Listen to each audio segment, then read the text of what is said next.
En este momento inicia su recorrido el Expreso Esperanza, para que conozcamos los caminos de la reconciliación, la solidaridad, la confianza y la superación. Buen día, hoy saludamos a las radios comunitarias de Colombia. Por primera vez, un informativo nacional compartirá las voces desde las regiones que nos hacen el país maravilloso que tenemos. Les habla María Elvira Arboleda. Buen día a los amigos y amigas de la costa Caribe y del Pacífico, a los hijos del llano y de la selva, a los millones de oyentes de la radio en los Andes y los valles andinos. Yo soy Alexander Roa. Colombia está hoy unida por sus radios y por la causa más importante que permitirá sanar nuestras heridas, las víctimas. Es que gracias al convenio entre las radios comunitarias y la Unidad para las Víctimas, hoy estamos diciendo que arranca el Expreso Esperanza. Hoy tendremos a Odorico Guerra, el coordinador de la Mesa Nacional de Víctimas. Escucharemos la historia de un hombre que exprimió su desdicha y hoy vende jugos en el eje cafetero. El país podrá saber de la voz del director nacional de participación, Gabriel Bustamante, porque las víctimas en Colombia ahora son protagonistas de nuestra historia. Vamos a arrancar con el Expreso Esperanza. Estos son nuestros titulares. Los jóvenes se abren camino a ejercer como ciudadanos cada vez con más poder. Resander, la red de Santander, suscribe el convenio más importante para Colombia en cuanto a información útil para las víctimas. Voces infantiles llenan los micrófonos de las radios en Santander. Territorio indígena será protegido por la ley. La radio escolar boyacense se une a la onda de la paz. Se dice que en Colombia las personas van sufriendo con dolores muy profundos. ¿Qué? Pero reconozcan que para pasarla bien es el mejor país del mundo. ¿Qué pasa en mi casa? Estas son las noticias que ocupan uno de nuestros puestos en el Expreso Esperanza.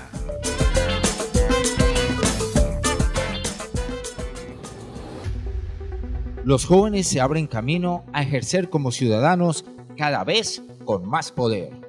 Por primera vez en Colombia, los jóvenes víctimas del conflicto armado tienen la oportunidad de ser reconocidos, escuchados y de incidir en la política pública que les afecta.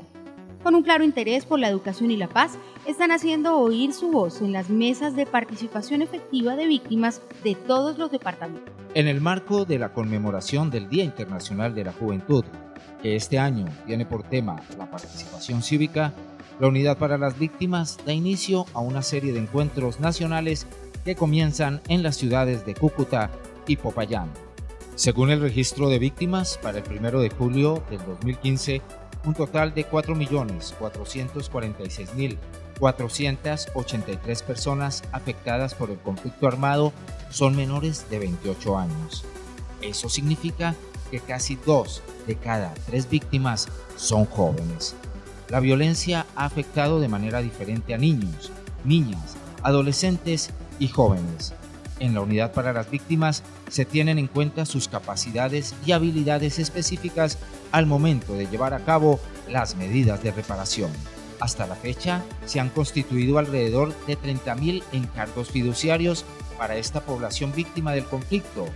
Lo recibirán efectivamente cuando cumplan los 18 años de edad. Es crucial que los jóvenes conozcan sus derechos y se expresen.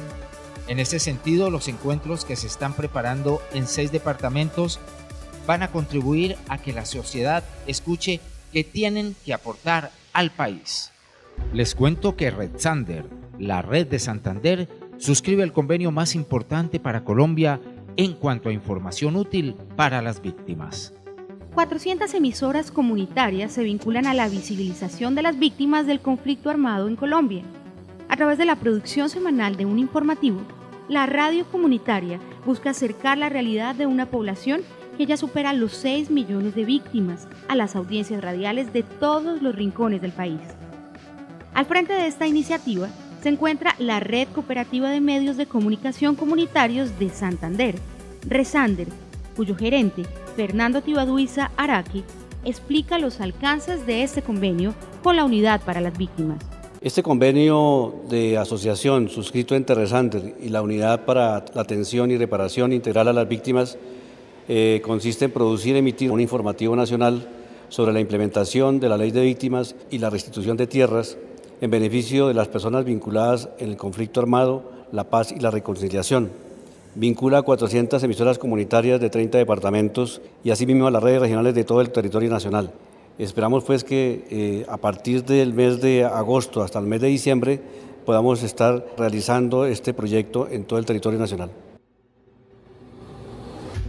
Tal como lo menciona Fernando Tibaduiza, es destacable el apoyo de las redes departamentales de radio comunitaria agrupadas en el Sistema de Comunicación para la Paz, CIPAS. Ahora, las voces infantiles llenan los micrófonos de las radios en Santander.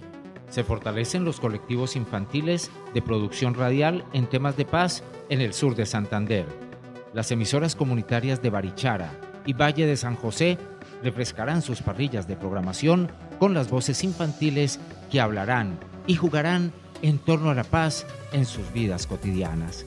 Este esfuerzo es promovido por Resander en el marco del Programa Nacional de Estímulos del Ministerio de Cultura, destinado a crear mejores ambientes radiales para la convivencia y el fortalecimiento de una cultura de paz en la región.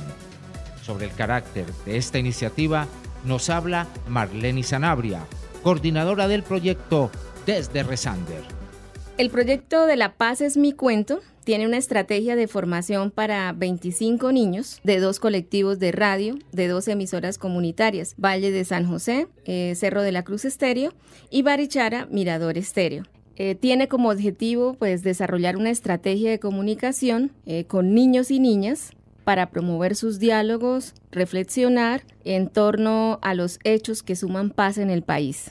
Se van a producir una serie de 15 programas para los 2 municipios, se van a emitir también en estas 2 emisoras, donde nos van a contar las acciones emprendidas en cada una de las instituciones a favor de la paz.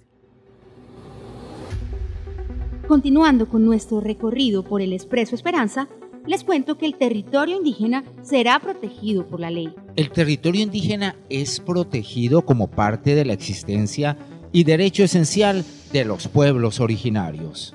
Avanza el trabajo por los pueblos originarios de Colombia. La Unidad para las Víctimas, que adelanta labores encaminadas a reparar integralmente a pueblos indígenas, ha logrado llegar a los pueblos Cancuamo, Chimila o Etenaca, la parte importante de los pueblos Embera, Nazá y Guayú, para adelantar proyectos de reparación colectiva en distintas partes del país. El decreto 4633 recoge al territorio como víctima, por lo cual hay casos de inclusión en el registro único de víctimas del territorio de comunidades y de pueblos.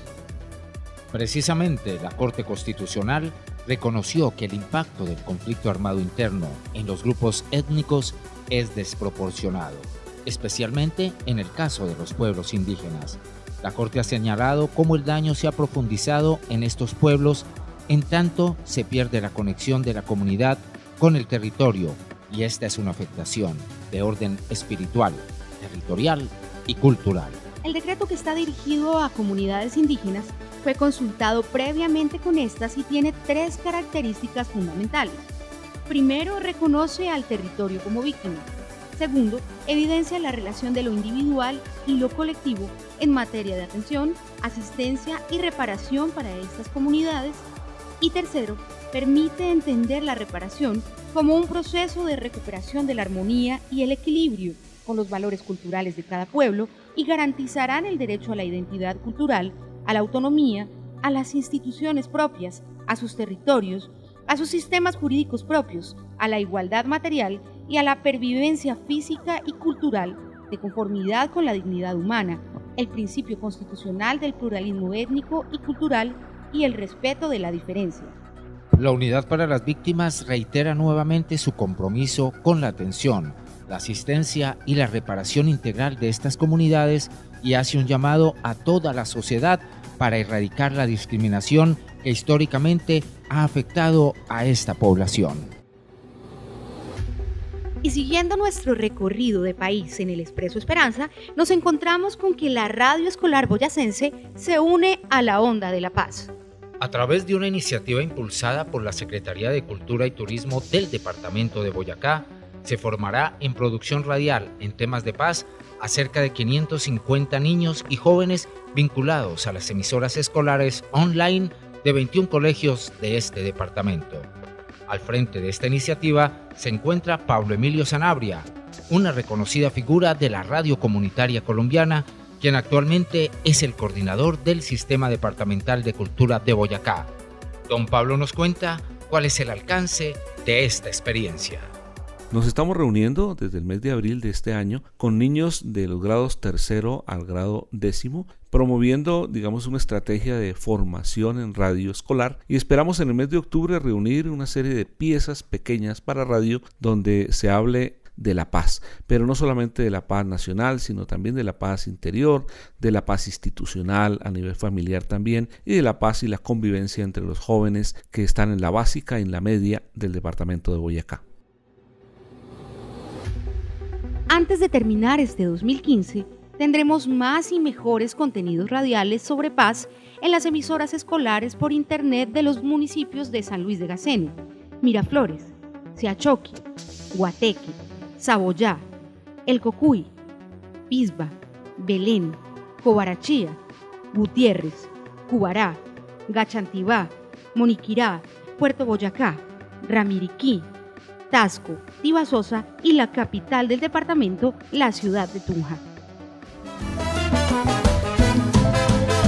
Como el conductor en la carretera. Y ahora dedicamos unos minutos para charlar con nuestros pasajeros del Expreso Esperanza. Este es nuestro reportaje. Aferrado al sol antes que anochezca. Nuestros periodistas estuvieron en la reunión de la Mesa Nacional de Víctimas. Saludamos a Mauricio Beltrán y Clara Inés Cárdenas. El Expreso Esperanza estuvo presente en el encuentro de la Mesa Nacional de Víctimas. Así es, 3 días de trabajo en donde gentes de toda Colombia se juntaron para definir el rumbo de su participación en muchas de las instancias en donde el país espera cambios definitivos. Es maravillosa esa reunión. Mujeres de toda Colombia, de Nariño hasta La Guajira. Sí, y algunas de ellas, como las del Cauca, con tocados de colores lindísimos. Y del Cauca los indígenas, indígenas de muchas partes de Colombia, los hombres del color de la tierra americana. Ajá, jóvenes, líderes. Pero lo más maravilloso es ver la energía con la cual trabajan, cómo discuten mirándose a los ojos. Definitivamente fue una reunión llena de energía y de dignidad. Esa palabra que allá es una vivencia real. Sí, dignidad pero con calma y con reposo. El reposo de los que saben que su trabajo será fuerte y reposado. Así nuestro invitado, Odórico Guerra. Bueno, yo creo que cada día vamos creciendo más, el trabajo se ha venido agudizando, pero a la vez afianzando. Creo que las mesas de fortalecimiento que fueron en el pasado de población desplazada, de alguna manera inmersas en estas nuevas mesas de participación efectiva de víctimas, que incluye ya otros hechos victimizantes y los enfoques diferenciales, han permitido que la participación de alguna manera crezca. Bueno, pero en esa mesa además usted ahora es el coordinador nacional. ¿Qué hace el coordinador nacional de la mesa para la reparación efectiva de las víctimas? Bueno, la función, como su nombre lo dice, es coordinar, o sea, de alguna manera soy como el puente entre el plenario de la mesa, que somos aproximadamente 44 delegados y delegadas, y las 7 ODBs que nos acompañan, organizaciones defensoras de derechos de las víctimas. Entonces hago puente con la unidad de víctimas, hago puente con defensoría, puente con el comité ejecutivo y puente con el plenario. Entonces la función principal de ese coordinador es orientar hacia las acciones que la mesa debe hacer en todo el tema de participación efectiva, que es lo que persigue la mesa como objetivo principal. ¿Cómo fue ese proceso para llegar a mirar cómo están mirando, a hablar como están hablando y a tener esta seguridad con la que están empezando a defender y a hacer valer sus derechos? Bueno, definitivamente es un proceso, o sea, empezamos desde abajo, hacemos como una especie de escuela, porque es como una escalera. Tú debes salir de una mesa municipal que se hace como primer proceso, luego de ahí llegas a una segunda instancia que es una mesa departamental, que es como tu segundo proceso, y al final optas para una mesa nacional. Más de 7 millones de personas que sufrieron directamente las consecuencias del conflicto tienen ahora un sistema de representación local, departamental y nacional. Esta es la segunda mesa nacional. La primera presentó 86 propuestas de política pública. Sí, allí se propusieron leyes de acceso al empleo digno para las personas afectadas por el conflicto armado y participaron en propuestas para la paz. También trabajaron la inclusión de todos los sectores en la reconstrucción de la nueva Colombia y para fortalecer el papel de las mujeres en la política pública nacional. Esta segunda mesa nacional de víctimas tiene como coordinador a un hijo de Aracataca. Es Odórico Guerra, quien expresa el sentir de la Mesa Nacional de Víctimas frente a la posibilidad de la paz. También queremos ser partícipes activos en todo el tema de construcción de paz, porque ¿quién más que las víctimas para saber dónde dolió, cómo dolió, qué nos pasó? Entonces, si ya nosotros somos capaces de hacer una catarsis y de perdonar, creo que con mayor razón este país lo podrá hacer, porque si yo sería el directo afectado y soy capaz de perdonar a mi opresor, pues yo creo que los demás deben hacerlo también. ¿Usted cree que esto puede reversarse? Que es un trabajo tan grande, que ya todo lo que se ha avanzado, que eso se puede echar atrás, o que más o menos ya el país tiene unas talanqueras para decir esto no se va a repetir y aquí hay una organización social capaz de defenderlo. Yo creo que esto no se va a echar atrás. O sea, yo le ruego a Dios cada mañana al levantarme y al acostarme que permita que ojalá el proceso más bien avance de manera más ligera. Pero yo creo que ya no se va a echar atrás. O sea, hay muchos organismos internacionales, el mundo entero tiene los ojos puestos en este país. O sea, sería más bien un traspié para la guerrilla de las FARC si se echara atrás, porque ¿qué cara pondrían o qué discurso podrían vender ante el mundo? Albergo una esperanza muy grande de que este país un día no muy lejano va a conocer esa paz que tanto anhela. Y hasta aquí llega el Expreso Esperanza en este viaje a este mundo posible, real, que nos plantea Odórico Guerra, el coordinador nacional de la Mesa para la Reparación Integral de las Víctimas. Odórico, muchísimas gracias. No, gracias a ustedes por la invitación. Ojalá todos los radioescuchas de todas las emisoras comunitarias de este país pensaran por unos minutos siquiera en esa reflexión de qué estamos haciendo nosotros como colombianas y colombianos para aportarle a ese esfuerzo de la paz que el gobierno está haciendo y que esos grupos alzados en armas están haciendo y que la fuerza pública está haciendo y que los líderes y lideresas que hacemos parte de este proceso de mesas municipales, departamentales y nacionales de participación efectiva de las víctimas estamos haciendo. Y desde Aracataca nos vamos para el eje cafetero.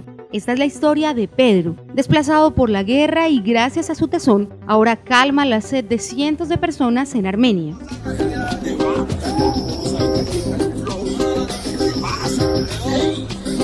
Estos son los paisajes que vemos con el corazón. Las crónicas del Expreso Esperanza.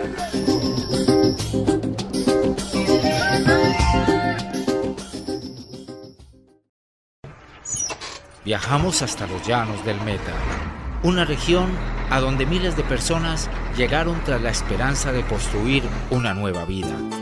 Pero muchos de ellos vieron frustrado su sueño por causa de la guerra. Este es el caso de don Pedro.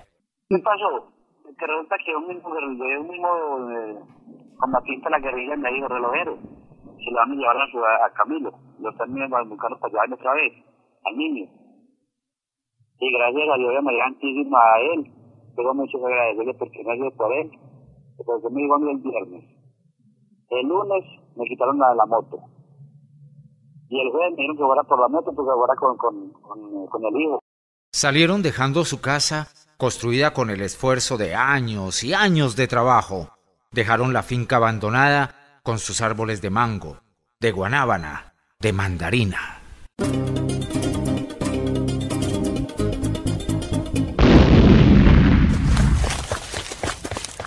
Yo nunca ni jamás me imaginé cómo se hacía un jugo de mandarina. Yo llegaba a un palo de mandarina y me comía una o dos mandarinas y de ahí me iba. Y de pronto, cuando llegué aquí desplazado, pues lo primero que hice fue que amanecimos en la fachada con 6.000 pesos con mi señora. Y gastamos 1.000 pesos en 3 huevos y una libra de papa. Me quedaron 5.000 pesitos. Salimos y venimos la señora mía y yo desde la cola de la fachada hasta la galería de 50, que en ese momento quedaba ahí en la 50. Compramos, yo tengo con los 5.000 pesos, pensaba, me voy a comprar media roba de cebolla o media caja de tomate, si me cansaba. Y no, hay un muchacho vendiendo ahí, pagando una mandarina en fibra. Y le pregunté y me dijo, la caja valía 5.000 pesos. Y compramos una caja y me daron por 4.500 y 500 compré la fibra, 5.000. Y ahí de la galería de plátanos a una parte que se llama Los Camellos, hicimos 12.000 pesitos. Entonces la señora me cogió 6 paquetes, le cogí 6 paquetes. Entonces me devolví y compré otra caja de mandarina y cuando llegamos a la bachada llegamos con 24.000 pesitos. Habíamos triplicado la plática, gracias a Dios. Comiendo poco y durmiendo mal, fueron juntando cada peso ganado. Eran 2 hijos pequeños, él y su esposa, pero unidos eran un equipo ganador. No, con mi señora, gracias a Dios, llevo la que esperó hermanito, pobrecita, un partido que hubo entre Cali y Quindío, un miércoles, nunca se me olvida. Llevamos 2 cajitas de mandarina, y todas las mandarinas se hizo ella con la manito en los primeros de esos caseritos, plásticos. Sí. Y le hicimos 85.000 pesitos a esos juguitos de mandarina. Yo no miraba que amanecía el jueves para irme a conseguir una maquinita de segunda. Y me la conseguí, me dio 15.000 pesitos, una maquinita pequeña. Y ahí, ya gracias a Dios, me entablé con la mandarina y yo la mandarina no cambió por nada. Y mi señora dio mi apoyo hasta ahora el momento. Ahora anda en su carrito viejo al que quiere como parte de su familia, recorriendo la ciudad de arriba abajo, llevando las materias primas y los almuerzos a sus empleadas. Un negocio de 8 puestos de venta de jugos son ahora la fuente de ingresos. Toda una industria que tuvo como semilla los recursos entregados por la Unidad para las Víctimas a su proyecto productivo.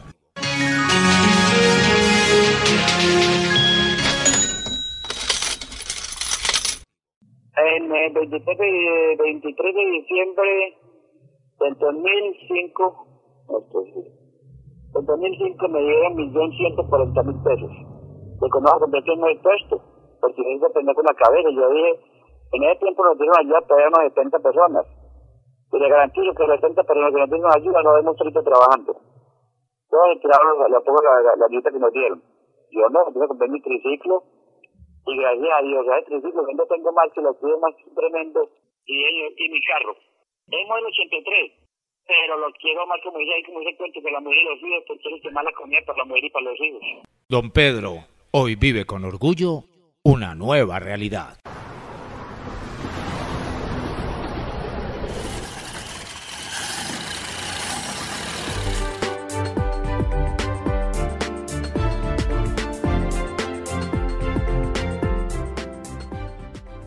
Y llegamos a Cali, y en Cali me tocó irnos para acá para Armenia, porque en Cali hubo persecución. Finalmente, pues gracias a Dios, yo tengo mi casita, tengo mi negocio, yo me voy con mi señor y mis hijos. Esa luz quiere brillar para apagar mis tristezas, para encender mi verdad.